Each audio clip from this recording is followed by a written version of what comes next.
Hey, what's up, everybody? Thank you for clicking on the video. And as you can see in the title, today we're going to be talking about some characters that you guys can use in your playthroughs. Maybe it's some characters that you already use, and I just happen to create them differently. But they're going to be challenges, give you some perks, and maybe some tips on how to make the gameplay stay interesting without mods.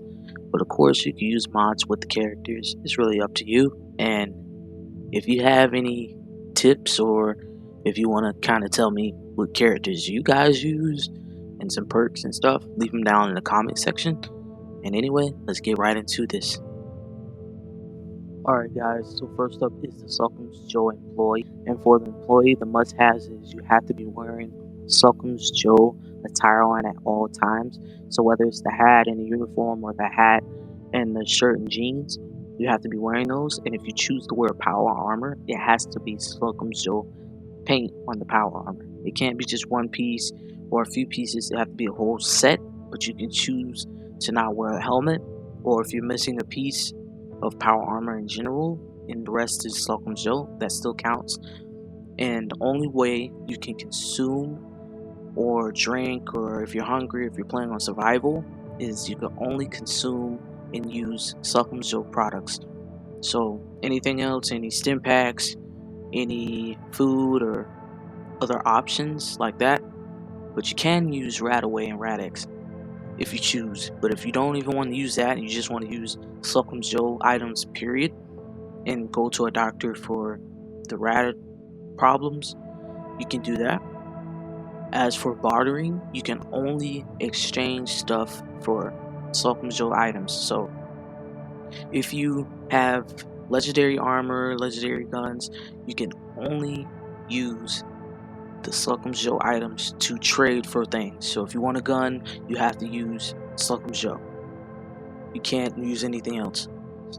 As for guns and stuff that you can use, any weapons, any skill sets, if you want to be sneaky or anything like that, it's up to you.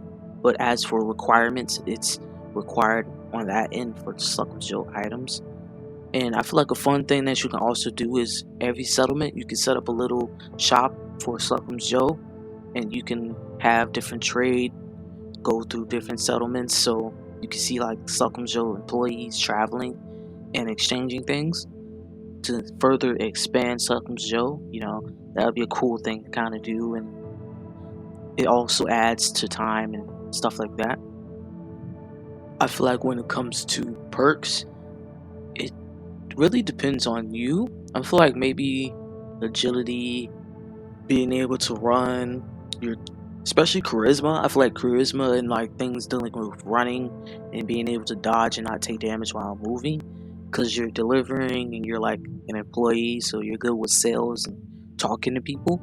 So that could be your strong suit, and taking damage and stuff like that could be your problem area. So it's really up to you how you choose to use your perks. But I really highly advise using charismatic and anything dealing with running and having more endurance and agility. Alright, character 2 is technically 2 characters. You can choose to be the 007 character, or you can choose to be a charismatic, just charmer character where you can charm anybody. Your charisma is at max, and you can really just go around being a lover to everyone. Like you can romance every single character that's possible in the game before having to choose which characters you have to kill off, or you aren't allowed to romance anymore because of choosing factions.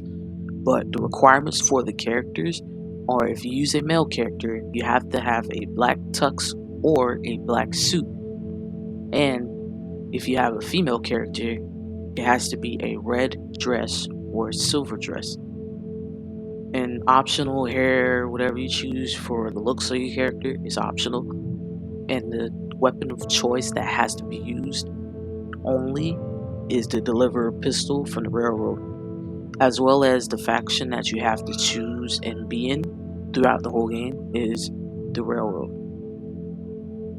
And as for perks, it's highly advised to use the gunslinger perks, the party boy or party girl perk, so you won't get addicted to alcohol You can even boost it up so you can have more effects while being on alcohol, since the 007 characters, they drink, they like the little wine and stuff, and it's optional, but everything else dealing with pistols, I really highly advise using quick hands and hip fire, anything to really help boost your pistol use and your pistol damage.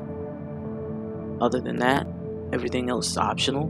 Probably sneak as well. You want a high sneak so you can do a higher damage with suppressed pistols.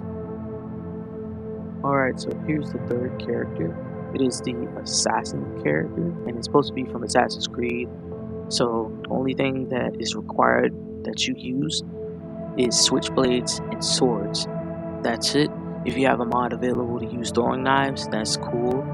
But as for like Molotovs, grenades, you're not allowed to use those. As for clothing, you can wear whatever you want, but it'll be highly advised to wear something close to assassin, kind of put you more into the era of that game. But nothing's really required. What you use as for perks isn't required. Just use stuff that's useful for your melee build. Other than that, it's optional for you. Just run with whatever you feel like works. Alright, so this one is a two-part character as well. It is a Brotherhood Knight. You can be a Brotherhood Knight that is good and decides to leave the Brotherhood after having to kill Dance or let him go. You can go through with it and kill him and then decide to leave for the Railroad, or you can let Elder Maxon do it and leave for the Railroad, or you can let him go and kill Elder Maxon and join the Railroad. So period, you have to join the Railroad for the good Knight. For the bad one, you just go all the way through with the Brotherhood. Whether they tell you to kill, arrest, do whatever, you're 100% Brotherhood, live or die. So you're essentially the evil Knight. You do whatever it takes for the Brotherhood to win, whether it's step on people or not. So this fifth character is a greaser. If you have mods, of course you can have a mod where you actually ride bikes, but people without mods, you basically collect power armor. Even if you have mods, you could collect power armor. That's a requirement. You have to be a power armor collector, and you have different sets of power armor. You have different colors. That's mainly like your goal with this character, is just to have a very large armor collection with different kinds of armor. And there aren't requirements for weapons. You can choose whatever type of weapon or build you want. So if you want something like automatic weapons or pistols or melees, it's really up to you. But I highly advise using, of course, the perks for armor. So the science perks, the armor perks, any perks dealing with upgrading armor. And it's not required on which faction you join, but it is required to be an Atom Cat, which makes sense. So being an Atom Cat is required. Hairstyles, I highly advise stuff around the 50s that a greaser might have. But other than that, it's not much requirements. It's really just to go around and be a greaser. So be sarcastic, be charismatic. Character 6 is supposed to be Tarzan, so to make it hard on yourself, you could just only use your fist.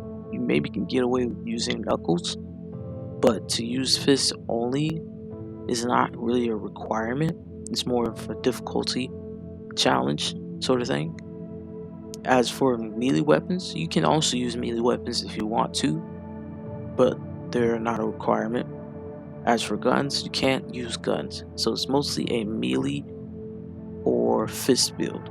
So those are only two things you can use. You can't use throwables. You can only use your melee and your fist, and you have to have a loincloth on, whether it's the Gragnok loincloth from Hubix Comics, or whether it's Sito's loincloth from Nuka World. And those are really the only requirements.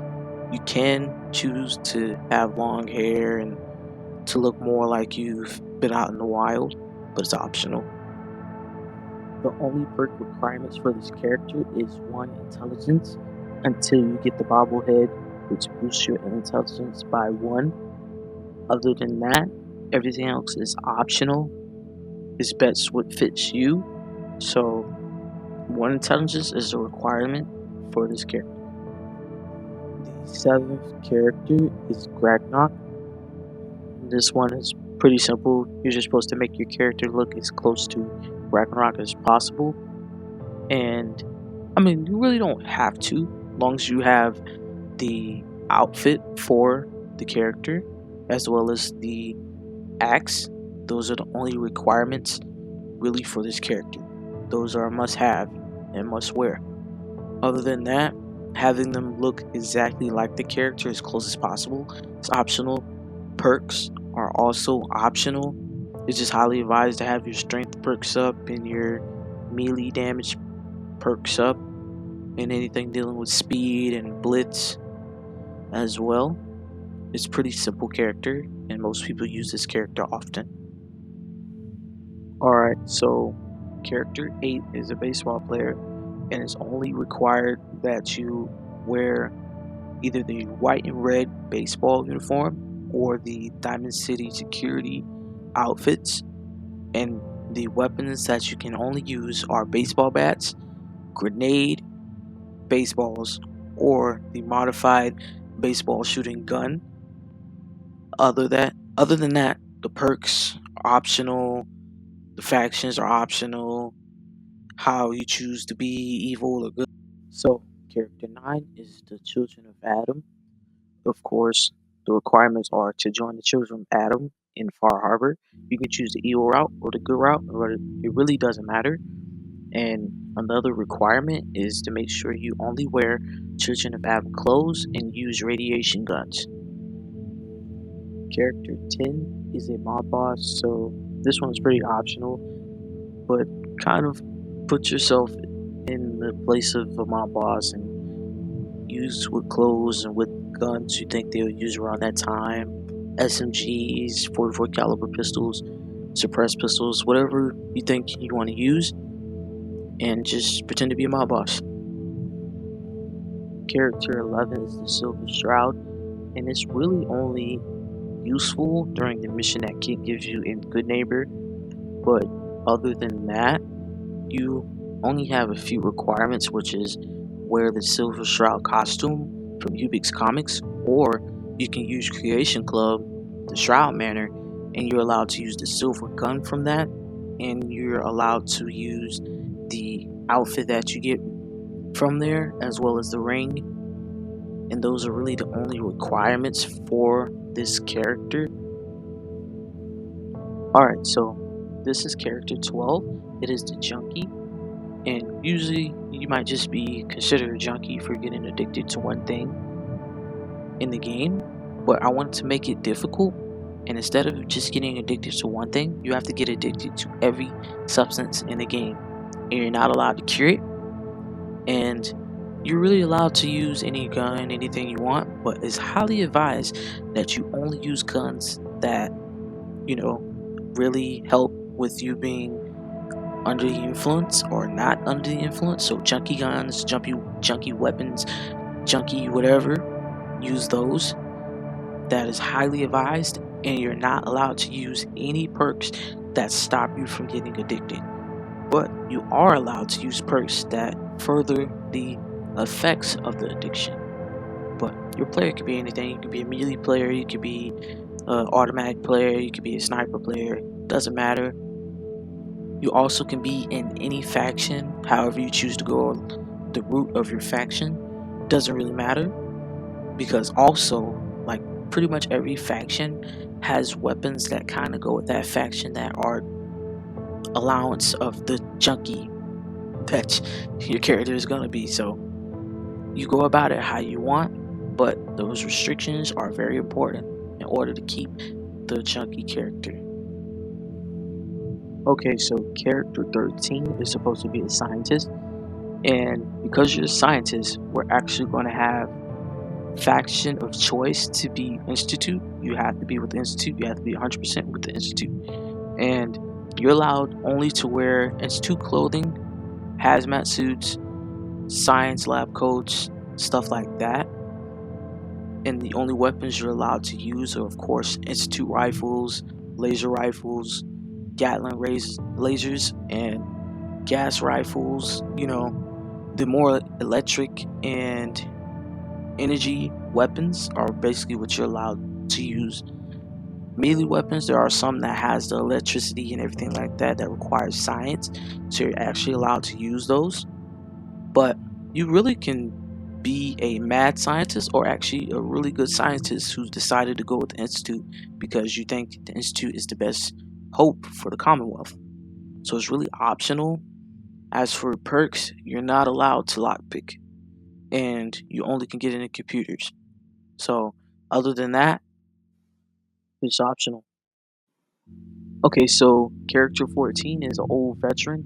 The only requirements are that every perk is only allowed to go up to star 3, and this is because you're playing as an old character, so your endurance is going to be low, your accuracy is going to be low, and also you're not allowed to use fats to accommodate that accuracy being is only as good as the player. So you're allowed to see through VATS, but you're not allowed to kill through VATS. And as for weapons, you can use old timey weapons, so like hunting rifles, lever actions. It doesn't matter. As for factions, it also doesn't matter. You're just having like a military background essentially, but you're an old character. Okay, so this is character 16. This is the pacifist. This is one of the hardest characters to play with because there's two ways you can play with this, and I'm allowing. One way is not killing anyone at all with any weapons.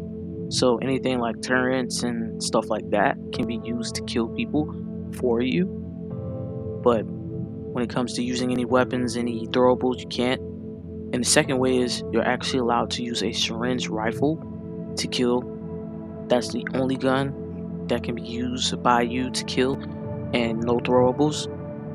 And you also can use the perks Wasteland Whisperer, Ghoulish, Intimidator, and Ricochet to really help get kills for you so you won't have to do the dirty work yourself. So this build is a sniper lone wanderer build. You can have dog meat with you, that is optional, but you must have the lone wanderer perk, and it's very highly advised that you have the sniper perks. Like any perk dealing with long range and sniping is best for you, as well as sneaking perks, because this build must only use snipers, as well as having your damage be really low. So you have to plan out your moves and be sneaky as possible, or you'll die very quickly. Okay, so this character is supposed to be the mechanic, and the requirements are that you wear mechanic jumpsuits and basically look like a mechanic, as well as only using makeshift weapons. So guns that look like you could have put them together. So pipe guns can count, as well as any gun from the makeshift weapons pack. If it looks like you could have put it together, then yes, it could have been the makeshift shotgun. Long as it's makeshift, it counts. Okay, so this is the demolition expert. There's two ways you can play this character. You either can play him only using big guns, so no throwables, just big guns, or you can play him with only using throwables, so mines, bombs, but no big guns, no primary, no secondary guns, only throwables. So it's really up to you, and you also can be a raider, you can be just a regular faction member, you could just be crazy in love with blowing stuff up. It doesn't matter, but you do have to have a low intelligence. That is a requirement as well for both. Okay, so this is the hunter. This one is very simple. The only way you can heal yourself, or the only food you can eat if you're on survival, is meat, and it's required that you use either a lever action or a hunting rifle. You can use a meat hook or like some type of knife as a secondary, but the only way you can survive is by eating meat. The disciple member, this is very simple. Most people would choose if they want to have a crazed character. The only requirements are that you only use knives and that you have to join the disciples and make sure the disciples are your go-to faction, as well as being a cannibal. You have to be a cannibal, you have to be a disciple, and you have to only use knives. Everything else is optional. Whoa, whoa, easy there, Vault Boy. This doesn't involve you. Okay, so this is the most evilest character I think I've ever thought of creating in Fallout. Way more evil than being a cannibal, destroying the institute, not letting people out, leaving your son behind. Way more than just doing the basic stuff like that. This character is thought out and has it has their mind set on destroying the Commonwealth for Vault Tech. So this character is called Vault Boy, Vault Girl, depending on which gender you're using. So your main goal is to destroy every single faction, every single town, every single person that you can, and your requirements are pretty much just look as close as possible to the Vault Boy or the Vault Girl bobbleheads. So look as close as possible to those, and after you do that, join every faction. So you join the Minutemen, you go all the way to the General, make sure you get to the General, you got the castle, you got the little explosives and stuff from opening the vault. Make sure you get all that going, and then you join the railroad. You help them out with their missions to the point where they kind of stop asking you for stuff. And then you go to the Brotherhood, but make sure you already did the mission where you defeated Kellogg, so the whole Brotherhood Pruin can come, and you can do more missions and help them out and get really good with them. And then after that, you join the Institute. You help the Institute. The way that you did in order, the mission for synths at Bunker Hill should open up. Once that mission open up, instead of instead of helping the railroad or telling the Brotherhood, you go to the Institute. You tell the Institute about it, the railroad and the Brotherhood should become your enemies, and that means you betray them. So after doing that, you go to the Institute and you help the Institute destroy the Brotherhood and the railroad. After they destroyed, you can actually go to Far Harbor instead of going on with the next phase of the plan. So after going to Far Harbor, you can join the Far Harbor town, help them out all the way, go to the Arcadia base, help them out all the way, go to and join the Children of Adam, help them out all the way, and then once you get to knowing what happened to Avery, before telling Far Harbor, you should be able to go tell the Institute about Arcadia. And once you do that, the Institute should take over Arcadia and destroy Arcadia. After that happens, you can go tell the people at Far Harbor what happened to Avery. And you let them know you want violence. So they kill Avery and they kill the guy behind the counter. And then they should say, let's go to the Children of Adam and destroy, their place. After doing that, after destroying the Children of Adam, you can go back to Far Harbor, and instead of just, celebrating and destroying the other two factions there, you actually can go to the little bunker base where the power to Far Harbor is and turn it off, and monsters should destroy Far Harbor. And once that happens, you destroyed every single faction in Far Harbor, but you also unlock the settlements in Far Harbor after helping the town. So now you can go back to the Commonwealth and you can join the Minutemen. You can help them destroy the Institute.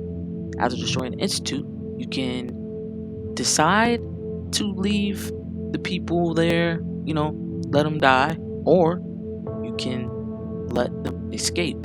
Either one doesn't really matter because you're still betraying the Minutemen as we speak by having these experiments go on at the settlements after doing the Vault Tech mission. So it doesn't really matter if you let them stay or you let them go. But of course, the main goal is to betray every single person. So leaving the people there and not letting them know that we're going to blow up the place will get Preston upset and feel betrayed, and will leave him feeling guilty. So that's the character's plan. So we're gonna go to Nuke World after this and renounce my generalcy. After doing that, now the Minutemen will become enemies of said player, and I could choose to actually side with the Raiders and allow them to take over Nuka World to the point of turning on the power. Then I could kill them all, or I can just side with the Raider faction I want and take over the Commonwealth. So it really just depends on what I feel like doing. I think I'm more so siding with just taking over the Commonwealth and having raiders and settlers live in one settlement. That way I can have more people to experiment on and stuff like that. Okay, so this character is basically an ex-gunner turned into an operator. So the requirements are, before joining the operators, you have to be wearing gunner clothes and gunner tattoos on your face. You have to get that as quick as possible. And another thing is, of course, once you join the operators, wear and use their stuff. Okay, so this character is a Nuka lover. This character must be wearing Nuka stuff at all times. And this character only can drink Nuka to heal. If it's survival, you can only drink Nuka and you can only eat Nuka world foods. With the fishing character, you only can wear fish related stuff. You only can eat fish related things, and you only can use the harpoon gun and hooks. For the cowboy, you can use the western pistol or the 44, and that's it. But you have to be wearing cowboy attire at all times. With this raider, you can only use the 3 weapons that they give you during the missions, and you only can be wearing robotic armor, and you also can only travel with robotic companions. For the astronaut, only thing is required is that you wear the astronaut suit or you wear a hazmat suit, and you can only use futuristic weapons and guns. As the policeman, you can only consume coffee and donuts for health, as well as only using a baton for a weapon, unless you happen to find a mod where you can have some type of stun gun, then that's okay, and you can only wear the post office uniform. Alright, that's the end of the video.